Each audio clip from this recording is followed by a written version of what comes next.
नमस्कार, स्वागत है आप सभी का कृषि समाचारों के आज के अंक में, जिसमें जानकारी लेंगे कृषि विकास के क्षेत्र में हो रही नई गतिविधियों की।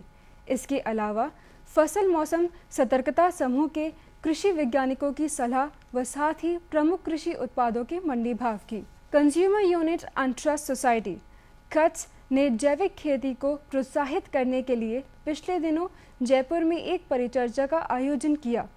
इस अवसर पर कच्छ के निदेशक जॉर्ज चेरियन ने कहा कि फलों और सब्जियों में 140% ज़्यादा कीटनाशक पाए जाते हैं। आम लोगों को भी घरों में किचन गार्डन के माध्यम से जैविक खेती करनी चाहिए। किसानों को जैविक खेती के प्रति जागरूक करने के उद्देश्य से मध्य प्रदेश के इंदौर में भी पिछले दिनों एक कृषि मेले का आयोजन किया गया, जिसमें रासायनिक खाद और कीटनाशक का कम से कम उपयोग कर जैविक खेती को बढ़ावा देने के लिए किसानों को समझाया गया। साथ ही यह भी बताया गया कि रासायनिक खाद के इस्तेमाल से ज़मीन की उर्वरा शक्ति कम हो रही है। जैविक खाद के रूप में केचुआ खाद, हरी खाद, गोबर खाद और कंपोस्ट खाद का इस्तेमाल किया जा सकता है। साथ ही गौमूत्र, नीम की पत्ती के रस, बेशरम के रस और नीम के तेल से भी कीटनाशक बनाकर खेती की लागत में कमी कर उसे लाभकारी बनाने की जानकारी दी गई। केंद्रीय कृषि मंत्री राधामोहन सिंह ने पारिवारिक खेती के लिए और ज़्यादा निवेश जुटाने पर जोर दिया, ताकि जलवायु परिवर्तन की असर से निपटने के लिए सस्ते ऋण और निरंतरता सुनिश्चित हो सके। श्री सिंह ने कहा कि पारिवारिक खेती का राष्ट्रीय और वैश्विक खाद्य सुरक्षा से गहरा नाता है। उन्होंने कहा कि विकसित और विकासशील दोनों ही देशों में पारिवारिक खेती का हमेशा चलन रहा है। छोटे किसानों द्वारा तकरीबन 200 मिलियन हेक्टेयर क्षेत्र में विभिन्न फसलों की खेती की जाती है, जिसमें देश को मोटे तौर पर खाद्य सुरक्षा हासिल करने में मदद मिलती है। भारत से चावल निर्यात इस वर्ष 8.5% से बढ़कर 1.1 करोड़ टन रहने की संभावना है और इसमें बासमती के निर्यात में वृद्धि भी शामिल होगी। कृषि शोध एवं परामर्श संगठन एग्रीवॉच की रिपोर्ट में कहा गया है कि बरसात से खेती पर बुरे असर के बावजूद अंतर्राष्ट्रीय बाजार में चावल की कुल बिक्री सुधरने की उम्मीद है।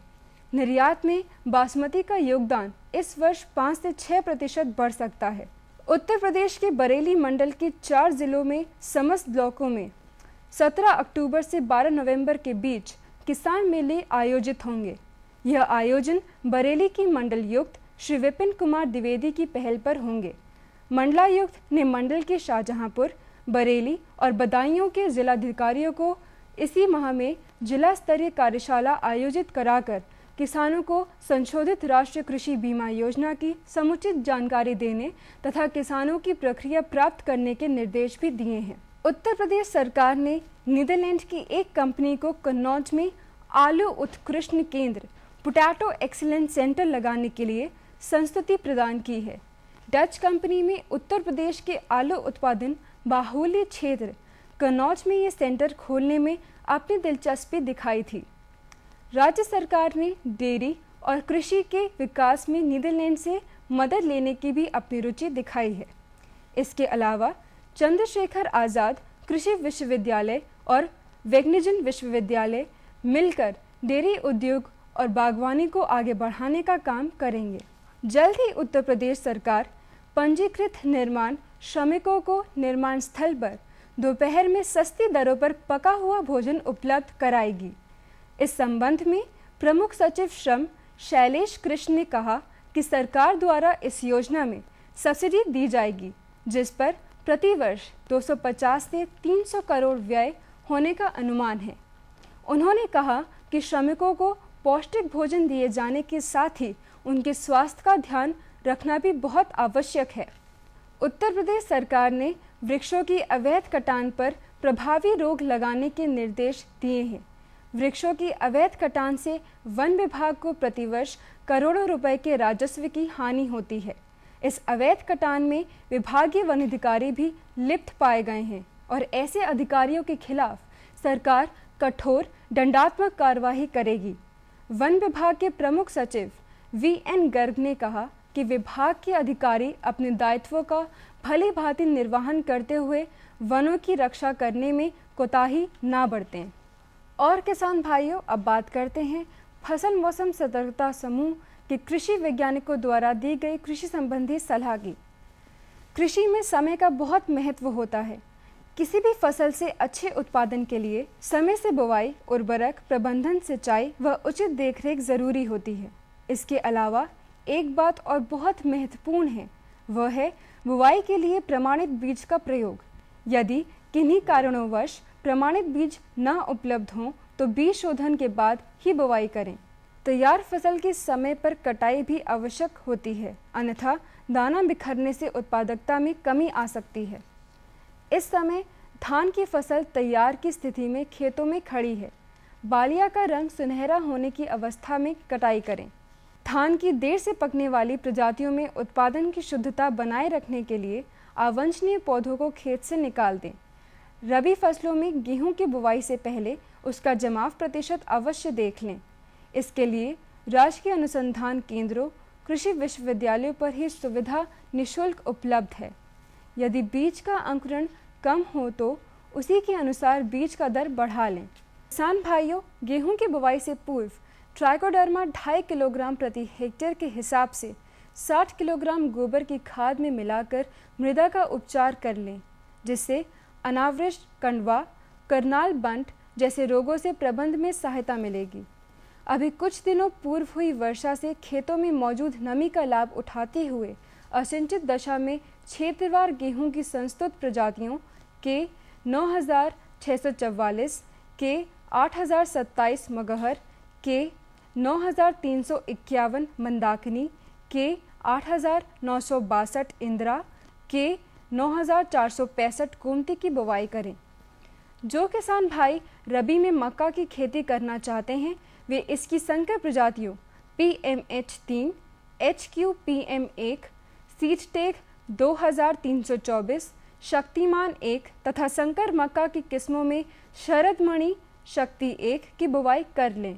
लावा हेतु पर्ल पॉपकॉर्न, मीठी मक्का की प्रिया स्वीट कॉर्न व माधुरी स्वीट कॉर्न की बुवाई का भी उचित समय है। जो किसान भाई फूलों में गुलाब की खेती कर रहे हैं वे गुलाब के पौधों की कटाई छटाई कर जड़ों की खुदाई कर दें। इसके बाद कटे भागों पर कॉपर ऑक्सीक्लोराइड का लेप लगा दें। 7 से 10 दिन बाद गोबर की सड़ी खाद और मिट्टी को एक साथ मिलाकर उससे जड़ों की भराई करें। साथ ही गेंदे की तैयार पौध की रोपाई का कार्य करें। कृषि समाचारों के बाद आइए अब जानकारी लेते हैं मंडी भावों की।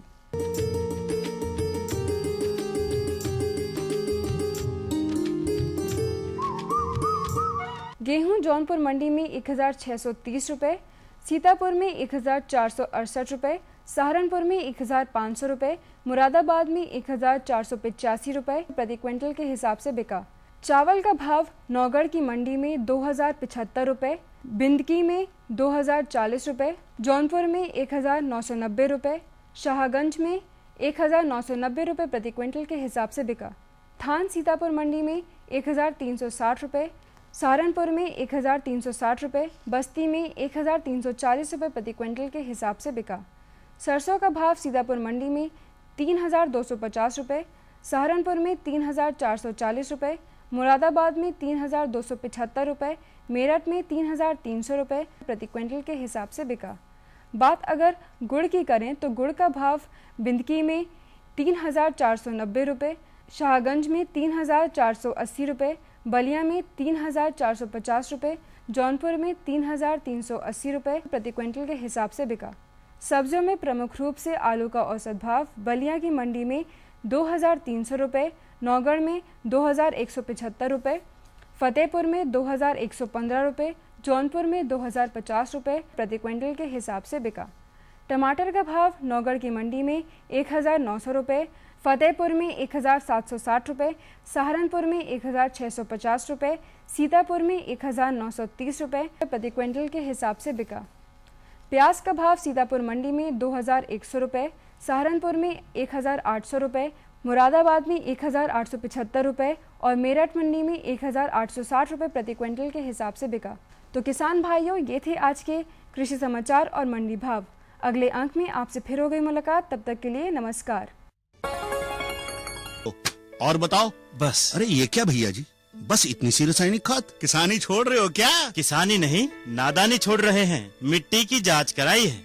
अब तो लालाजी जितनी जरूरत है उतने ही उर्वरक खेत में डालेंगे। हाँ, किसान भाई आज ही अपने जिले की नजदीकी भूमि परीक्षण प्रयोगशाला में मिट्टी की जांच जरूर करवाएं और मिट्टी में पोषक तत्व, नमी व पौधे के विकास को देखते हुए केवल जरूरत के अनुसार ही पोषक तत्व डालें। और हाँ, मिट्टी में गंधक, जस्ता, बोरोन जैसे सूक्ष्म पोषक तत्वों का पता लगाना भी न भूलें। उर्वरक और जैविक खाद के सही उपयोग से भूमि का उपजाऊपन बनाए रखें, उत्पादकता बढ़ाएं, खर्चा घटाएं और बहुमूल्य विदेशी मुद्रा बचाने में भी सहयोग दें। और हाँ, धीमी गति से नाइट्रोजन उपलब्ध कराने वाले उर्वरकों जैसे नीम लेपित यूरिया को प्राथमिकता दें और यूरिया का पत्तों पर छिड़काव करें। अरे वाह, तू तो सचमुच समझदार हो गया रे। अधिक जानकारी के लिए संपर्क करें जिला कृषि अधिकारी या किसान कॉल सेंटर। अम्मा खाना दे दो ना। सबर कर गोलू, अभी दाल नहीं गली है। तू फिक्र ना कर गोलू की अम्मा, अब की बार अपनी दाल खूब गलेगी। क्या मतलब जी? अब की बार NFSM के तहत दाल की पैदावार को बढ़ाने के तरीकों को दिखाने के लिए देश में 1000 क्षेत्र चुने गए हैं, जिसमें हमारा इलाका भी आ गया है। पर इससे हमें क्या फायदा? हमें 5 एकड़ खेती के लिए खाद और कीटनाशक के अलावा बढ़िया बीजों की एक मिनी किट भी मिलेगी। इतनी दाल का करेंगे क्या जी? अरे भगवान, सरकार ने दलहन का समर्थन मूल्य भी खूब बढ़ा दिया है और इनकी खरीद का भी पूरा इंतजाम कर लिया है।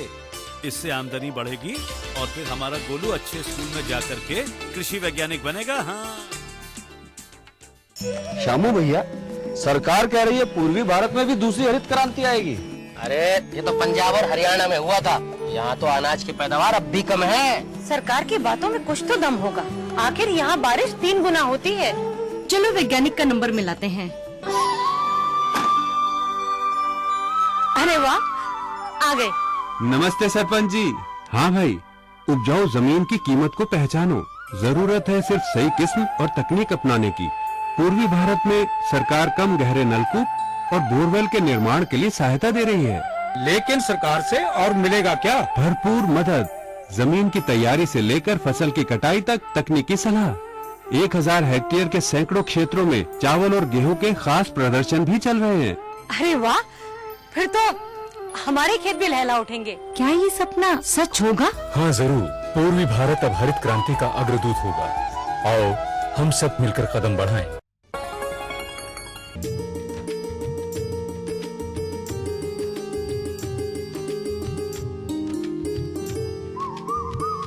किसान भाइयों नमस्कार। कार्यक्रम कृषि दर्शन के आज के अंक में कृषि समाचारों के बाद एक बार पुनः आप सभी किसान भाइयों का स्वागत है।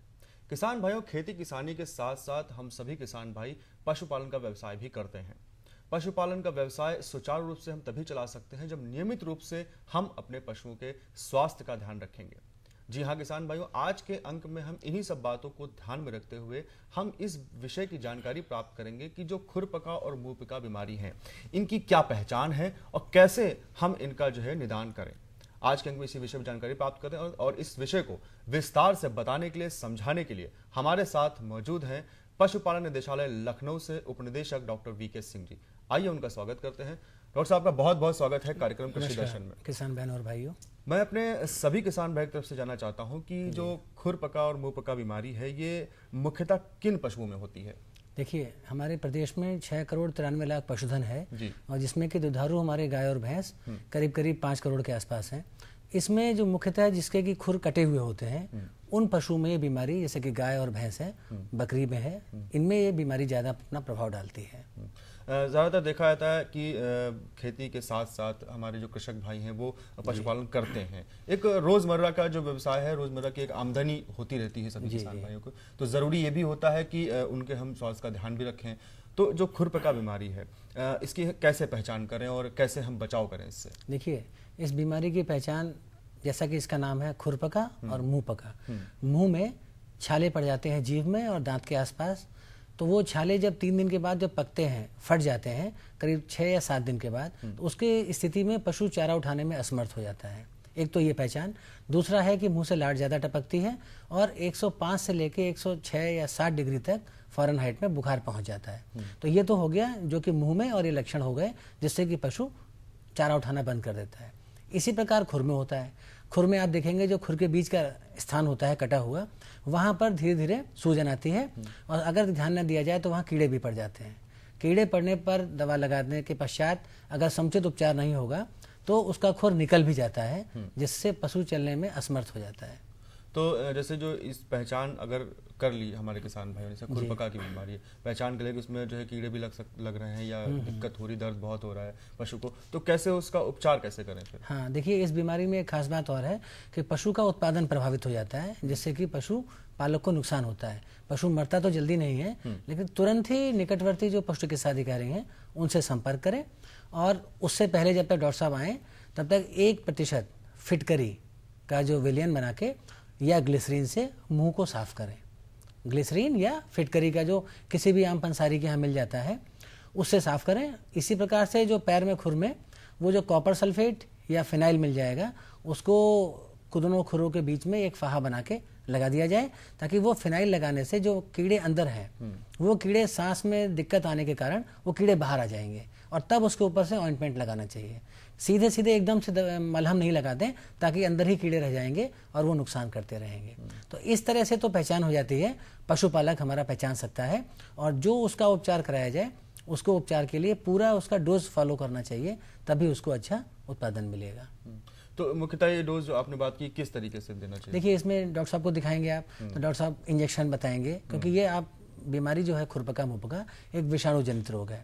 अब विषाणु जनित रोग में तो बचाव अच्छा है कि अगर टीकाकरण करा लिया जाए, लेकिन अगर उपचार कराते हैं तो विषाणु के साथ साथ जो पशु कमजोर हो जाता है तो अन्य भी जीवाणु जनित रोग होने का उसमें खतरा पैदा हो जाता है। तो पशु की इम्यूनिटी यानी कि रोग प्रतिरोधी क्षमता बढ़ाने के लिए इस तरह का भी उसको आहार दिया जाए जो पशु चाव से खा सके, जैसे कि मुलायम हो, हरा हो, जिससे कि सकुलेंसी रहे यानी कि पौष्टिकता भी रहे और वो सुपाच्य और स्वादिष्ट रहे, आसानी से खा सके, तो उसका उत्पादन हमारा एक स्तर पर रह सकता है। डॉक्टर साहब जैसे आपने टीकाकरण की बात की, तो क्या टीकाकरण की सुविधाएं उपलब्ध हैं किसान भाइयों की? हाँ, देखिए आप जानते हैं कि उपचार से बचाव बेहतर है, तो इसके तहत भारत सरकार के सौजन्य से हमारी प्रदेश सरकार ने इस बार पूरे प्रदेश के 75 जनपदों में ये FMD यानी खुरपका फुट एंड माउथ डिजीज को खुरपका मुहपका रोग नियंत्रण कार्यक्रम प्रारंभ किया है, जिसका कि उद्घाटन हमारा 10 तारीख से शुरू हुआ था और ये अभियान हमारा 15 नवंबर तक चलेगा।